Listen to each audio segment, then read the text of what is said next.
Hello et bienvenue sur Parole du bipolaire, le lieu d'échange autour de la bipolarité. Aujourd'hui, on a la chance d'être avec Caroline Bia, qui est psychologue, et elle a une vraie expertise dans le sport. Et donc, on va parler de l'impact du sport sur la santé mentale et comment ça peut nous aider, notamment à surmonter nos phases. Donc bonjour, je m'appelle Caroline, je suis psychologue et psychologue du sport et préparatrice mentale depuis maintenant un peu plus de 2 ans et demi. J'ai la chance de travailler avec de nombreux athlètes, de travailler avec la Fédération française de rugby et certains sportifs qui viennent me voir à mon cabinet. Alors, qu'est-ce que c'est que la psychologie du sport déjà? La psychologie du sport, alors il y a plusieurs, selon moi, il y a plusieurs facettes. Il y a d'une part tout ce qui est psychopathologie du sportif, donc ce qui va affecter le sportif, mais d'un point de vue plus santé mentale. Et après, de l'autre côté, il y a l'optimisation de la performance sur différents aspects comme la motivation, la gestion du stress, l'anxiété, etc. Ok, et quand tu parles de, entre guillemets, d'améliorer, est-ce que tu vois ça chez des sportifs qui ont envie d'être professionnels ou tu vois aussi ça chez des amateurs potentiellement? Oui, alors la psychologie du sport va vraiment être quelque chose qui peut être implémenté chez un sportif amateur comme dans les sportifs, enfin les sportifs les plus forts, on va dire. C'est vrai que Teddy Riner a vraiment enfin, il a bien implémenté le fait qu'il a une psychologue du sport et une préparatrice mentale, mais c'est pas que pour les plus forts, il y a aussi pour tout ce qui est section amateur. Et notamment, enfin moi, c'est un sujet qui m'intéresse beaucoup parce que à titre personnel, je me suis rendu compte que lorsque notamment je faisais du sport, je me sentais beaucoup mieux dans ma tête. Et ça, notamment quand j'étais un peu en phase de déprime, c'est un truc qui me faisait un bien, mais colossal et presque plus que les médicaments. Est-ce que toi, tu as un peu des études? Comment tu vois le sujet? Oui, il y a plein d'études qui sortent sur justement les bienfaits du sport sur les différentes pathologies mentales, on va dire, et que comme quoi ça libère des endorphines, ça permet de se remotiver, de créer un réel routine pour justement espérer sortir de ces périodes un peu compliquées. Et comment ça se passe? Parce que, en fait, la psychologie du sport, c'est un peu vague. C'est-à-dire que qu'est-ce que tu fais pendant une consultation? Alors c'est vrai que c'est un peu vague, c'est pas quelque chose qui est encore très développé et implanté en France, mais c'est vrai que depuis des années aux États-Unis, tous les sportifs ont leur préparateur mental ou leur psychologue du sport. Et c'est vrai qu'on va du coup travailler sur différents points. Donc, on va déjà s'intéresser à la sphère. En fait, on va s'intéresser à toutes les sphères, que ce soit familiale, les amis, l'école ou la fac ou le travail, etc. Mais principalement après le sport. Et là, on va s'intéresser à ce qui se passe sur, par exemple, à l'entraînement vs le terrain. Donc, voir si justement ce qui se passe à l'entraînement se transpose bien sur le terrain lors d'un match, etc. Et si ça se passe pas bien, quels sont les facteurs qui peuvent justement impacter la performance? Et tu es franco-américaine, du coup, ça aide. Exactement. Je suis franco-américaine, donc j'ai eu l'opportunité de travailler avec des sportifs enfin, il y a moins la barrière de la langue, dans le sens où si un sportif ne parle pas français, il parle anglais, et donc ça se passe plutôt bien. Et en fait, je fais beaucoup l'analogie à titre personnel sur le fait d'avoir besoin d'une équipe autour de nous en tant que personne bipolaire. Oui, Et vraiment d'avoir, un peu comme un sportif de haut niveau, un psychiatre, un psychologue, potentiellement un nutritionniste, un un père aidant, kiné, etc., etc. Et en fait, c'est la même chose que pour un sportif. Si tu veux être au top de tes performances, généralement, tu vas avoir un préparateur mental. Alors, tu connais peut-être mieux que moi, je te laisse la parole. Oui, c'est vrai que c'est un petit peu comme, justement, comme tu viens de dire, Clément, il y a tout un environnement autour du sportif, donc il est suivi par, parfois un psychologue du sport ou un préparateur mental ou les 2, ça va dépendre, un kiné, un nutritionniste, les entraîneurs, les directeurs de pôle ou les directeurs de club. C'est vraiment exactement la même chose. C'est vraiment un environnement qui est créé autour du sportif. C'est ça, et ça permet d'avoir une amélioration en fait de ses performances, mais aussi, dans notre cas, ça va être un petit peu le sacro-saint rétablissement, donc atteindre ses objectifs, limiter les phases. Comment est-ce que tu arrives justement, parce qu'il y a le fait d'améliorer ses performances, Oui. et il y a un truc aussi qui est assez dur pour l'avoir vécu, c'est que parfois, lorsqu'on est en dépression, on n'a pas envie de faire de sport, et c'est quelque chose qui est presque insurmontable, j'ai envie de dire. Ouais. Est-ce que tu as des conseils justement par rapport à ça? Des conseils justement pour essayer de trouver son hygiène, pour essayer de se motiver pour aller faire du sport, que ce soit enfin, pour un amateur par exemple. Ouais, plutôt en mode amateur comme je le suis. C'est vrai que se donner des objectifs à court terme ou à long terme, par exemple, je sais pas, un 5 kilomètres en mai et un 10 kilomètres en septembre, c'est vrai que ça permet de se motiver pour aller faire du sport et aller se motiver et se dire, OK, c'est parti, on y va, j'ai eu un objectif pour dans 2 mois et demi, il faut que je l'accomplisse. Et donc, on va se faire des mini-objectifs entre-temps. Par exemple, courir 2 fois cette semaine pendant 30 minutes, puis on va faire un autre objectif pour la semaine prochaine, etc. Donc, c'est se fixer toujours plein d'objectifs, mais qui sont surtout atteignables. Parce qu'un objectif non atteignable, c'est vraiment le pire qui puisse exister, je pense. Et comment justement se fixer ces objectifs? Parce que moi, ce que je remarque beaucoup, c'est en fait, si tu veux tout ou rien. Et il y a un peu le côté où, ouais, je veux faire un marathon.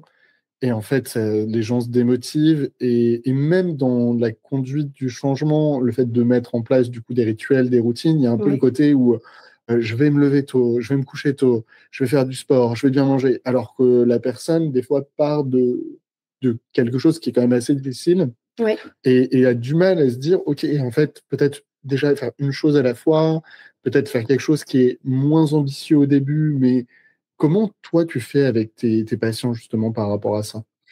Et ben justement, quand ils vont me dire, par exemple, qu'ils veulent reprendre le sport, c'est vraiment essayer de, comme je te disais, vraiment fixer des objectifs qui sont atteignables. Pas, par exemple, si c'est quelqu'un qui a jamais fait de la course et qui veut reprendre la course, et bah, OK, tu veux reprendre la course, au début, on va faire 1 heure de marche. On va faire, et vraiment, s'il faut repartir du début, il faut repartir du début. Ça, c'est des choses qui arrivent.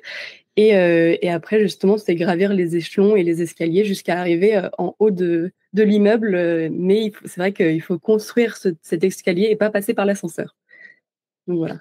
Et pour revenir un petit peu aux études dont tu parlais sur l'impact du sport sur la santé mentale, est-ce que tu peux nous les décrire un petit peu? Euh, Sur le fait de, par exemple, pouvoir nous aider à mieux vivre une dépression. Parce que c'est vrai que moi, c'est un truc que j'ai remarqué, et pour autant, c'est très dur de passer à l'action. ouais. Donc, bah, déjà, quels sont les impacts? C'est-à-dire, quand on va courir, quels sont les impacts sur notre santé? Parce qu'au final, je trouve qu'on entend beaucoup le sport, c'est bon pour la santé, mais Mais on comprend. Ouais, qu'est-ce qui se passe en fait? qu'est-ce qui se passe réellement? Alors, comme je disais au début, ça va libérer des endorphines. Donc, vraiment, c'est l'hormone du bonheur. Donc, ça va vraiment aider justement à se sentir bien. Ça va aussi permettre de régler le cycle circadien. Donc justement, avoir une meilleure hygiène justement pour l'endormissement et puis le réveil. Qu'est-ce qu'il y a d'autre? Souvent, du coup, il y a aussi la nutrition qui rentre en jeu. Une meilleure nutrition va permettre justement de mieux se reprendre en main et puis de pouvoir justement sortir de ces périodes-là. Je réfléchis s'il y a autre chose.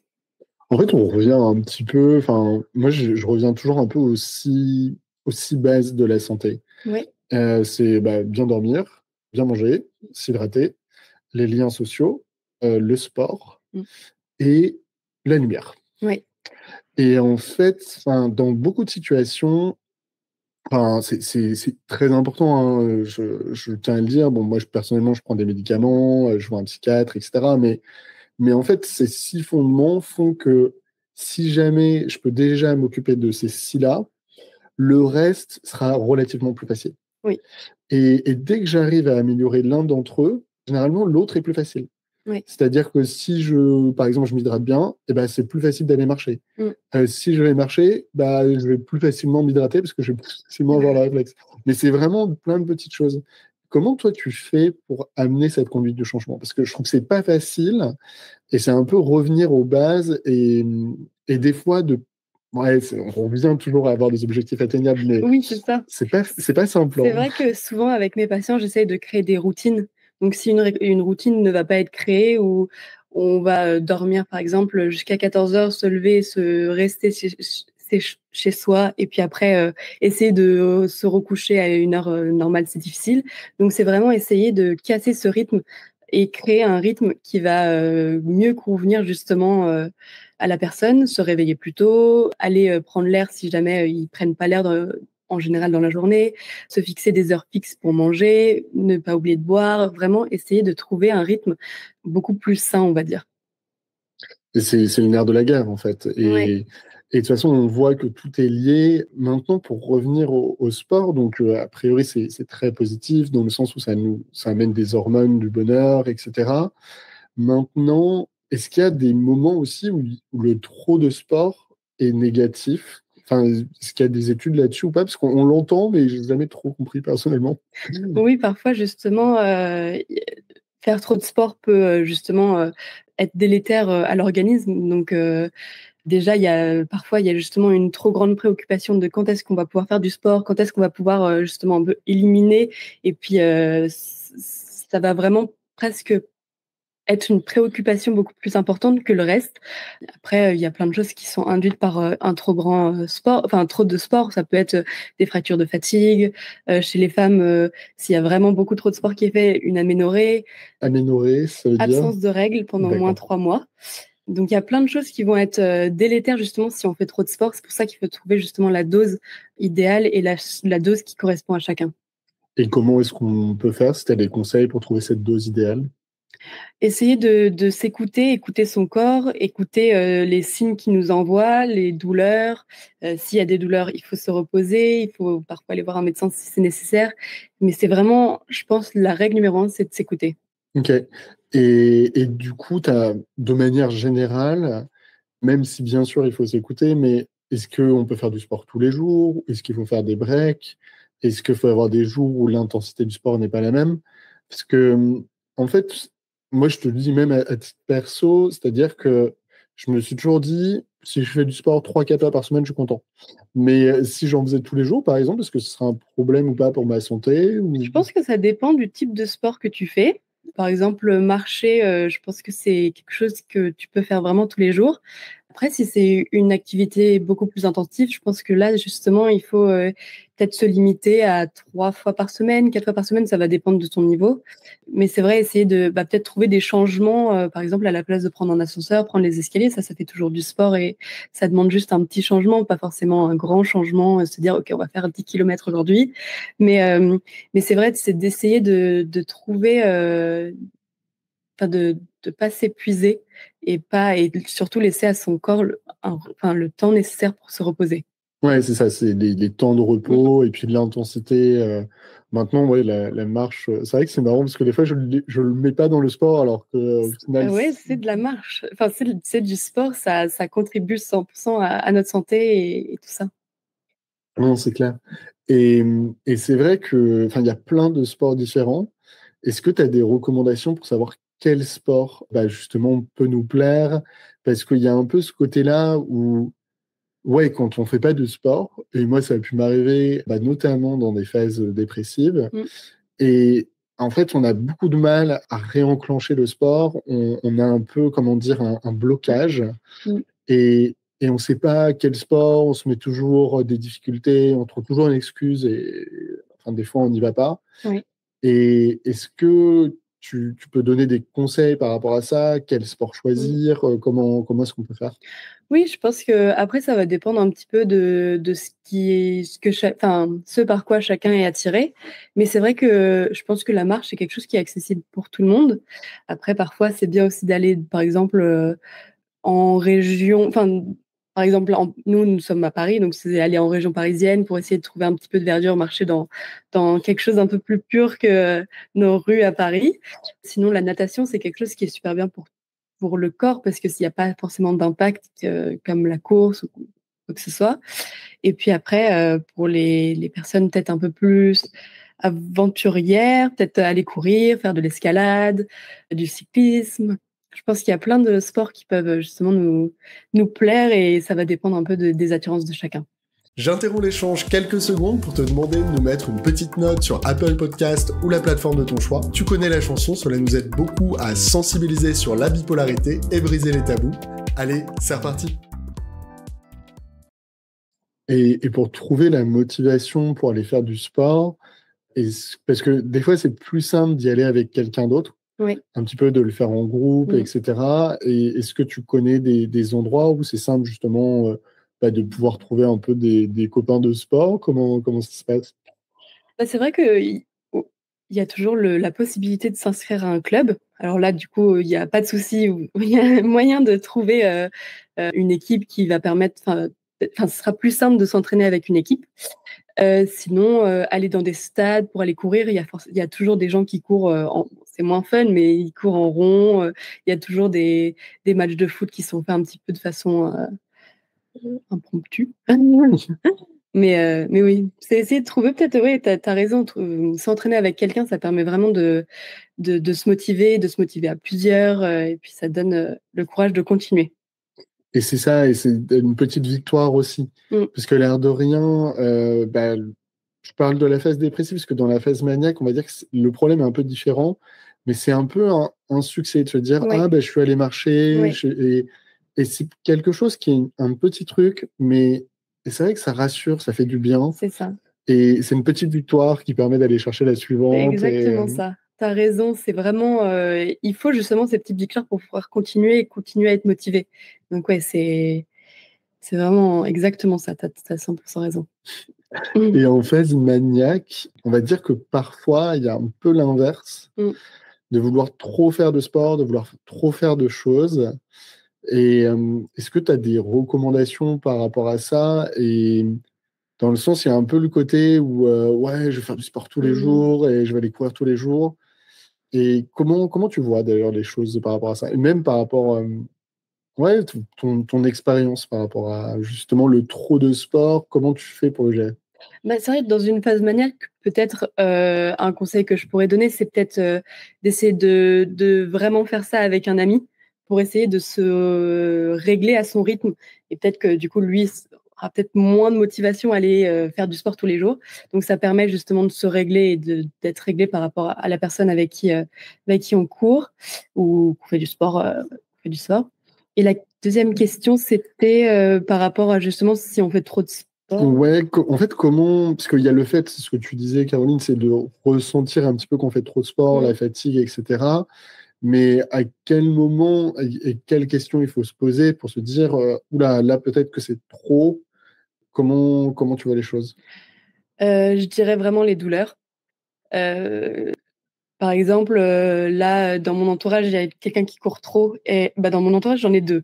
Quelqu'un qui court trop et qui s'est fait des périostites au niveau, des tibias. Alors, périostite, je veux bien que tu nous expliques. Oui, alors, en fait, je sais pas trop comment l'expliquer. C'est pas mal. C'est vraiment en fait, c'est des douleurs qui sont au niveau du tibia et donc à chaque impact quand on court ou quand on marche, ça fait mal. Et dans mon entourage aussi, j'ai quelqu'un qui court trop et qui s'est fait une fracture de fatigue au niveau du pied. Et donc ça, la seule chose, c'est vraiment du repos. Et donc ça, c'est des signes où c'est trop tard. Là les douleurs sont arrivées et c'est fait. Donc c'est vraiment essayer de s'écouter et de penser à se dire, OK, là, j'ai un peu mal, je m'arrête. Le repos est important dans le sport et c'est vraiment quelque chose qui est important et pouvoir s'entraîner tous les jours, c'est pas vraiment fait pour tout le monde et c'est pas possible. Et, et justement, enfin, je pense aussi au côté blessure. Oui. Et comment ça peut. Parce que enfin, moi, je me suis blessé au badminton. Enfin, bref, je ne sais pas à quel moment la vidéo sera montée, mais. Mmh. Et c'est vrai que derrière, on ne peut pas trop pratiquer et ça nous bloque sur pas mal de choses. Oui. Est-ce que justement, d'aller voir un psychologue de sport peut aider aussi sur la récupération? Comment ça se passe? Alors je sais pas si ça peut réellement aider sur la récupération, mais ça peut en fait, c'est vrai que dans le parcours du haut niveau, ce qui va être, quelque chose qui, peut sortir vraiment l'athlète du circuit, c'est, la blessure et donc moi, c'est vrai que quand j'ai des athlètes qui sont blessés, ce qu'on va faire, c'est en séance, on va faire de la visualisation pour reprendre le sport. Donc c'est vrai que ça permet d'activer certains neurones dans le cerveau qui, en fait, sont les mêmes quand on joue au sport, enfin quand on fait du sport. Et donc ça va permettre de se préparer psychologiquement à la reprise et, et justement à, à une facilité à reprendre le sport qui va être plus compliqué sans visualisation, on va dire. Et justement, la visualisation, enfin, c'est un mot qu'on entend. Oui. Comment ça fonctionne? Quel est l'impact de la visualisation?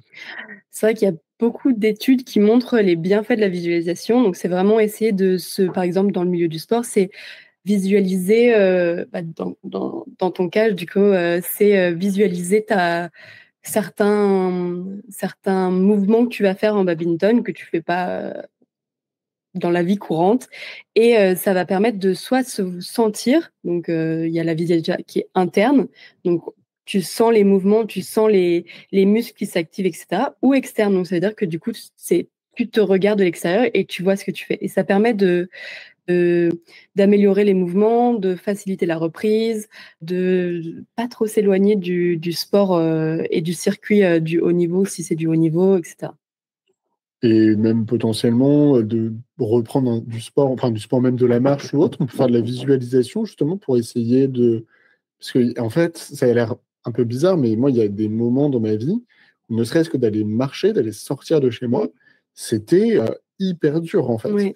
Et on peut utiliser la visualisation justement pour nous aider à faire ça. C'est vrai que alors, j'en ai jamais encore fait ou demandé à un patient qui avait ces problématiques, enfin, cette problématique-là. Mais j'imagine que oui, ça peut justement t'aider à te dire, OK, ça va être comme ça, on va passer par ce chemin, donc ça va être comme ça. Donc peut-être que c'est rassurant justement de faire de la visualisation quand ça va mal et que on aimerait reprendre une activité physique, mais que ça peut paraître comme une épreuve. Peut-être que du coup, ça permet de d'apaiser la sortie potentielle future. Ouais, non, c'est... Mais en fait, c'est ça, il faut toujours trouver des motivations, il faut toujours trouver des aides. En fait, il y a un côté qui est assez fascinant, je trouve, dans les psychologues du sport, c'est on a l'impression que c'est quelque chose qui nous permet de surperformer. Et, et en fait, ce que je vois beaucoup à titre personnel chez mes proches et même à titre personnel, c'est que plus on a des aidants, plus on a des accompagnants, plus on a la possibilité justement de parler de ses émotions, à faire des exercices de visualisation, avoir une écoute, etc. Et généralement, plus on peut atteindre un niveau de performance et des objectifs élevés. Et c'est pas uniquement dans le sport, ça peut être dans la vie perso, ça peut être dans la vie pro, ça peut être dans un petit peu ce qu'on a envie d'atteindre. Exactement. Et comment toi tu vois les choses dans le sens où est-ce que c'est pertinent d'aller consulter lorsqu'on est amateur pour justement faire plus de sport, comment ou même améliorer ses performances, mais il y a un peu le côté où, enfin à titre personnel, ok, c'est toujours sympa d'améliorer ses performances, mais c'est un peu le côté où voilà, je serai toujours amateur, je ne serai jamais professionnel. Et donc, c'est plus juste d'être en bonne santé, être bien dans mon corps et avoir justement cette motivation pour faire mes 3-4 sessions de sport par semaine, pour quand je fais mes sessions de sport, bah, qu'elles soient bien faites, pour ne pas me blesser. Et comment est-ce qu'on peut faire par rapport à ça? Oui, je pense que vraiment, comme tu dis, c'est la psychologie du sport ou la préparation mentale, c'est pas du tout que pour les sportifs de haut niveau. Et vraiment, un amateur a, à juste titre, comme un sportif de haut niveau, le droit de consulter un professionnel pour justement voir comment mieux encadrer ou mieux se préparer et mieux comprendre son corps quand il fait du sport. Que ce soit justement, comme tu disais, les émotions, les besoins. Parfois, on nous demande des choses dans le milieu du sport où on a l'impression qu'on va trop loin au niveau physique. Quand est-ce qu'on s'arrête? Quand est-ce qu'on s'arrête pas? Jusqu'à où on peut aller? Et c'est ça, je pense, qui est important. Et donc, toi, à juste titre, tu as le droit d'aller voir ton prépa mental ou ton psychologue du sport comme te dire 1 heure. Ouais, bon, c'est pas le même niveau. Mais c'est vrai que c'est intéressant parce que c'est pas le premier réflexe qu'on aurait, alors que des fois, ça peut permettre justement de débloquer certaines choses, de reprendre ce rythme et même de performer aussi à son niveau lorsqu'on est amateur. Parce que, bah, l'air de rien, plus on est performant, plus on est satisfait et plus ça donne envie de refaire. Exactement. Et puis, bah, justement, ça évite bah, potentiellement des blessures et autres. Ouais. Parce que ça, c'est un truc où moi, je me suis rendu compte bah, là, ces derniers temps parce que bah, je pouvais plus faire de sport du tout et j'avais même du mal à marcher. Ouais. Et en fait, au niveau mental, en termes de motivation, en termes d'énergie, c'est impressionnant à quel point bah, ça se dégrade et notre corps nous fait ressentir justement qu'on ne fait pas assez de sport. Ouais. Et ça, je sais pas, parce que en fait, on s'en rend pas toujours compte quand on a arrêté le sport pendant longtemps, et voire même la marche. Mais mais c'est vrai que c'est hyper dur. Comment est-ce qu'on fait pour gérer dans les moments où justement on n'arrive pas à faire du sport? Est-ce qu'il y a quand même des choses pour compenser? Comment ça se passe? Mmh. Pour compenser, c'est vrai que je sais pas. Non, mais Je après, sais pas ça trop. peut être la marche, ça peut Ça peut être. être des choses qui sont à moindre impact. Donc, comme tu dis, la marche ou la natation, des choses vraiment qui vont permettre au corps de pas se sentir en tension. Et ça permet aussi de libérer des endorphines, de se sentir mieux, de se sentir mieux dans son corps. Ouais, mais au final, la natation, enfin, moi, c'est ce que je fais actuellement parce que je peux pas aller courir. Donc, la natation, à la limite, c'est moins violent. Et mon médecin me dit qu'il n'y a pas il y a pas de souci à faire de la natation. Oui, il y a peut-être peu de contre-indications pour faire de la natation. C'est vraiment un sport qui est complet, qui travaille le cardio, qui travaille les muscles, qui a très peu d'impact sur les articulations, etc. Donc c'est vrai que C'est le top sport, quoi. c'est ça. Non, mais c'est important. Et ne serait-ce que si ça peut vous aider des fois à se dire, OK, ben, en fait, la natation, peut-être que c'est plus accessible. Après, c'est toujours la même chose, quoi. Enfin, on a quand même relativement de la chance en France. Après, ça dépend où vous habitez, mais si c'est une piscine publique, il y a aussi une question de coût. Oui, Moi, je suis toujours étonné de voir que ça coûte quand même assez peu cher d'aller à la natation par rapport à d'autres activités, parce que bah, concrètement, hein, en France, c'est le gouvernement qui paye pour la piscine. oui. Donc un maillot et hop à la piscine. C'est ça.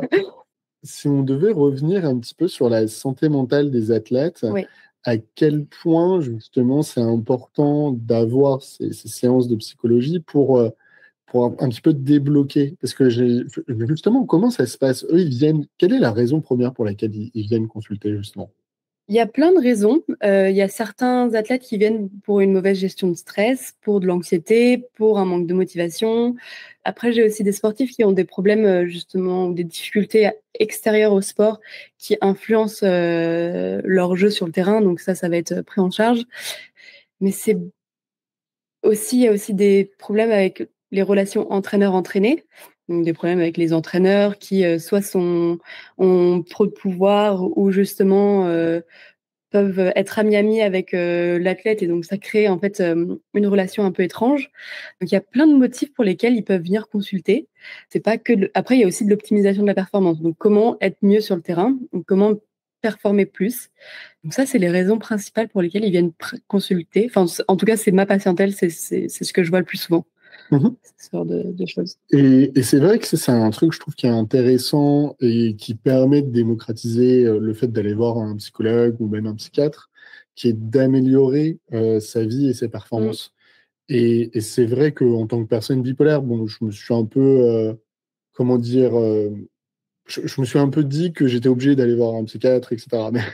Mais après, de plus en plus, ce que je vois beaucoup, c'est des personnes qui n'ont pas de troubles psychiques et qui vont consulter pour justement s'améliorer. Oui. Mais ça permet de faire redescendre aussi un peu le stress et le tabou d'aller consulter et de Mm. parler du fait d'aller voir un psychologue. Maintenant, bon, de l'autre côté, le problème avec les psychiatres, c'est qu'il n'y en a pas assez. Donc, bon, c'est un autre sujet. Ça c'est un autre sujet. Ouais. Mais bon, c'est pas le sujet d'aujourd'hui.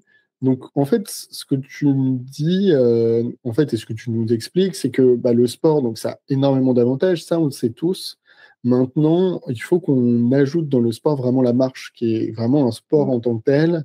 Le fait de, si on a envie de reprendre le sport, d'essayer de trouver des objectifs qui sont atteignables, et donc vraiment de commencer par des petites choses, ne serait-ce que d'aller marcher une vingtaine de minutes. Si on n'a pas Oui. fait de sport pendant quelques temps, c'est déjà un super truc, c'est une super réussite. Et ensuite, il y a des sports qui sont, entre guillemets, quasiment praticables dans tous les moments, et même lorsqu'on est un peu blessé, lorsqu'on va pas bien, notamment la piscine, qui peut le super sport où on a moins de chances de se blesser et qui a plein d'avantages. Et surtout, pas hésiter, comme toujours, d'aller demander de l'aide. Donc, ne pas hésiter à aller consulter quelqu'un si ça peut nous aider à débloquer certaines choses. Et puis, bah, l'avantage d'aller voir un psychologue du sport, c'est que ça peut aussi améliorer les performances. Et donc, améliorer les performances, réduire le risque de blessure, puis avoir plus de motivation, plus d'envie aussi de pratiquer. Moi, j'ai une dernière question. Oui. Si tu avais une baguette magique, qu'est-ce que tu changerais dans la santé mentale? Je pense qu'il y a deux choses que je changerais principalement. Ce serait l'accessibilité. Donc, pouvoir rendre ça plus accessible à tout le monde, en fait, et la déstigmatisation autour de la santé mentale et d'aller voir un psychologue ou un psychiatre. Parce que c'est vrai qu'aujourd'hui, ils se disent « Oh, tu vas voir un psy, il y a de la folie », alors que non. Il y a certaines personnes qui ont des difficultés, qui rencontrent des difficultés, et c'est justement essayer d'améliorer le bien-être qui est le plus important, et c'est pas juste des gens qui sont fous, entre guillemets, comme on peut l'entendre dans certaines discussions. C'est un peu compliqué à changer les esprits, mais ça commence à se renouveler. Et il y a quelque chose qu'on n'a pas évoqué, c'est la partie prévention qui peut être fait grâce au sport. Et à quel point ça peut nous aider justement à prévenir l'arrivée de phases hautes ou basses parce qu'on maintient un petit peu cette routine de sport. Est-ce qu'il y a des études qui confirment ça? J'en ai pas encore lu, mais j'en suis sûre qu'il y en a il faudrait que je me renseigne, mais là, je ne sais pas. Non, mais on revient un petit peu dans ce concept de prévenir ou plutôt de guérir, et le fait que si on pratique un sport régulièrement, dans les moments où justement ça va un peu moins bien, si on arrive à ne serait-ce que maintenir ces sessions de sport, ça permet de ne pas redescendre trop bas et d'éviter justement que la déprime puisse se transformer par exemple en dépression. Donc c'est vrai que c'est quelque chose qui revient, mais de se dire, voilà, on a, entre guillemets, cette différence qui fait qu'il faut qu'on soit encore plus rigoureux et qu'on fasse encore plus attention à garder un bon hygiène de vie, et notamment à faire du sport pour continuer d'avoir ces endorphines, continuer d'avoir ces hormones, entre guillemets, positifs. Je tenais à te remercier, Caroline, c'était très plaisant. Merci à vous tous de nous avoir écoutés, et puis on se souhaite une très belle journée, et à bientôt. À bientôt. Pour trouver toutes les informations autour de la bipolarité, je vous donne rendez-vous sur notre site internet hopestage.com, HOPESTAGE.com, et je vous dis à très bientôt.